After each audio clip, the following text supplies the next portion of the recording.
રાજકોટમાં ચૂંટણી અંગે પ્રેસ કોન્ફરન્સ યોજાઈ હતી. રાજકોટ નાગરિક સહકારી બેંકની ચૂંટણી અંગે કલેક્ટર પ્રભવ જોશીની પ્રેસ કોન્ફરન્સ યોજાઈ હતી. સ્ટોરી રિપોર્ટ બાય કે ચોકસી, રાજકોટ. બાદ પ્રથમવાર ગુજરાતમાં રાજકોટ નાગરિક બેંકમાં સંભવતઃ ચૂંટણીનું મતદાન કાલે થવા જઈ રહ્યું છે. મતદાન જે છે સવારે 8 વાગ્યાથી શરૂ થઈને 4 વાગ્યા સુધી કરવામાં આવશે. એના માટે 7 કેન્દ્ર ખોલવામાં આવેલા છે, જેમાં એક રાજ્ય બહાર મુંબઈમાં છે.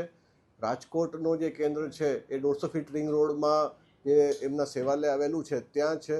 કુલ 6 ઉમેદવાર બિનહરીફ અત્યાર સુધી જાહેર થયેલા છે અને ટોટલ 16 બીજા કેન્ડિડેટ્સ માટે જે છે એ ચૂંટણી કાલે થવાની છે. એમાં અમારું 56થી વધારેનું સ્ટાફ રોકાયેલો છે. સ્ટાફ જે છે મતદાન મથક સેટઅપ કરવા માટે વાહનો જે જીપીએસ ટેગ્ડ છે એના વાહનોમાં ત્યાં પહોંચી ગયું છે. અત્યારે મતદાન મથક સેટઅપ થઈ રહ્યા છે. ખાસ વાત કરીએ તો જેતપુરનું જે મથક છે એ સંપૂર્ણ મહિલા સંચાલિત બનાવવામાં આવ્યું છે, જેથી મહિલા સશક્તિકરણનું સમાજને એક મેસેજ મળે. સાથોસાથ જે દિવ્યાંગ એમ્પ્લોઈઝ છે એમને સીસીટીવી કંટ્રોલ રૂમમાં ડ્યુટી આપવામાં આવેલી છે.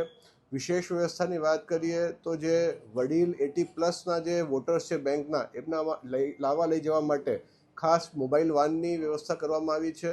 કોઈ પણ કાલે વોટર્સને કોઈ પણ પ્રકારની ફરિયાદ કરવી હોય કે કોઈ પણ ફીડબેક આપવું હોય તો 0281 247 1573 247 1573 પર પોતાની ફરિયાદ જે છે એ નોંધાવી શકે છે.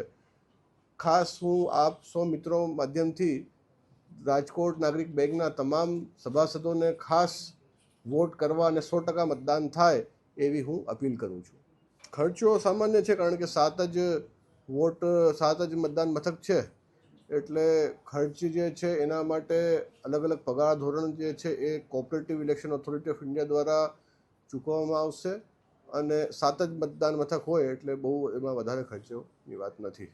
એમાં જે રાજકોટ સીટ છે એમાં 196 છે અને જે બાકીની જે સીટ છે હવે એ બિનહરીફ થઈ ગઈ છે, એટલે એમાં હવે આ પ્રશ્ન રહેતો નથી.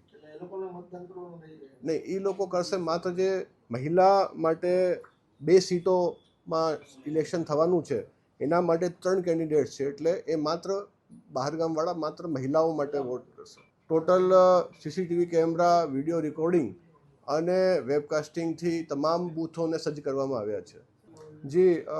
જે મેં શરૂઆતમાં વાત કરી કે કોઓપરેટિવ ઇલેક્શન ઓથોરિટી ઓફ ઇન્ડિયાનું તાજેતરમાં ગઠન કરવામાં આવેલું છે.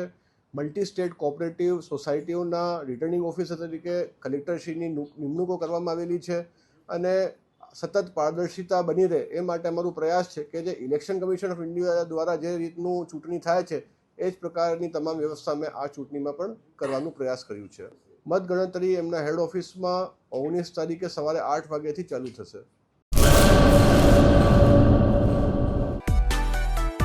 માં motor driving, safe and sure driving. Driving એ શોખ સાથે આપની મોટી જવાબદારી પણ છે. અમારા ઇન્સ્ટ્રક્ટર દ્વારા સચોટ અને સરળ માર્ગદર્શન. આપની રોજની તાલીમની માહિતી મેળવીને શું અધુરાશ છે એના ઉપર પૂરું ફોકસ કરાય છે.